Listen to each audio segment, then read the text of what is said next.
40 years in sports, countless memories, countless stories with the most famous athletes and people on the planet. What was it like putting this book together?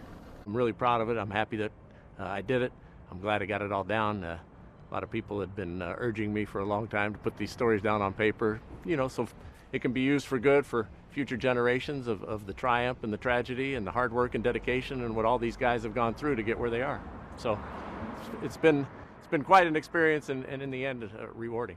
It's hard for me to wrap my head around just the people that are named in this book, from Muhammad Ali to Tom Brady, who wrote the foreword, to Kobe Bryant. And I want to read a Kobe Bryant quote that he said about you. He said, quote, "If I had one word to describe Jim Gray, I would say honest. It's very tough for reporters to be honest in the media business. He's not afraid to ask the tough questions, even if it's an uncomfortable one," end quote. What was your relationship like with Kobe Bryant?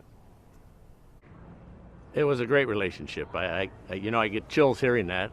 I knew him since he was just an infant, and we spent a lot of time together over the years, and a lot of great memories covered his career, and he was a joy to be around, and he had thousands of acts of kindness for people that he never wanted recognition for or he didn't want the accolades for, and so it's a true measure of a man. He went out of his way for a lot of people.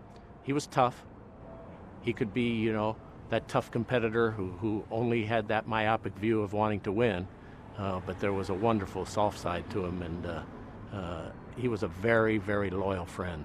And if you were his friend, he would go out of his way for you, and he touched so many lives. And it's one of the most fortunate things that's happened in my professional career. Was to get to be able to know him before he was, this giant of a man that he turned out to be, this global icon, and then to see him grow while he was on that journey was really, really something that I'll always cherish and hold dear. Outside of sports, Jack Nicholson, he's in the book. He had a nickname for you, Jim. What's the nickname? Scratchy. What's Scratchy?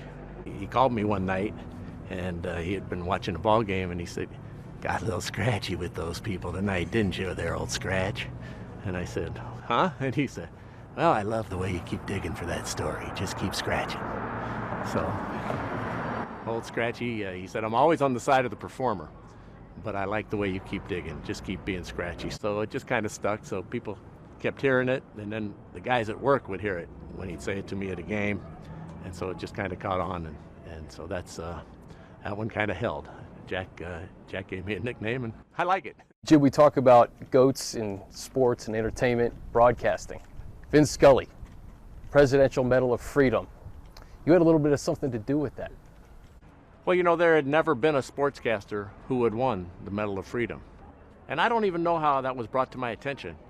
But, Vin was getting up in the years, and he was, been a broadcasting legend and the face of the Dodgers for so long, and just, an icon in our industry, and literally a poet. I mean, the guy was, if he wasn't behind a microphone, he could have been, Shakespeare.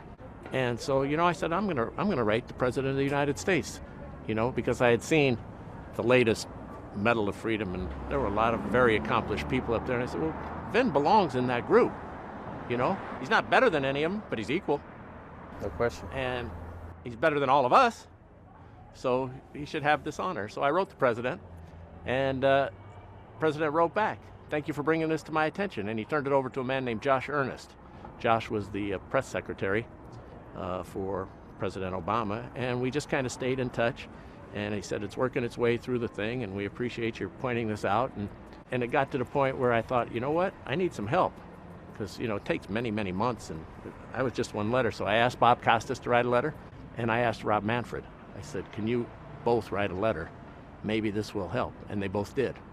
And then I felt I had to let Vin know what was going on. So I just told him, I said, "I don't know where this is going or how it's going, but I think it sounds pretty good, and I've nominated you, and we'll see what happens." And lo and behold, one day, I stayed in touch with Josh Earnest, and then Vin called and he said, "You won't believe it. I just got a call from Josh Earnest at the White House. I'm getting the Medal of Freedom, and I can't thank you enough for all of your efforts, and it's a great day." When I shook President Obama's hand, he said, "It's one of your best suggestions." And you know what? I felt really good about that because Vin is more than deserving, and he's been great, and he is an American icon.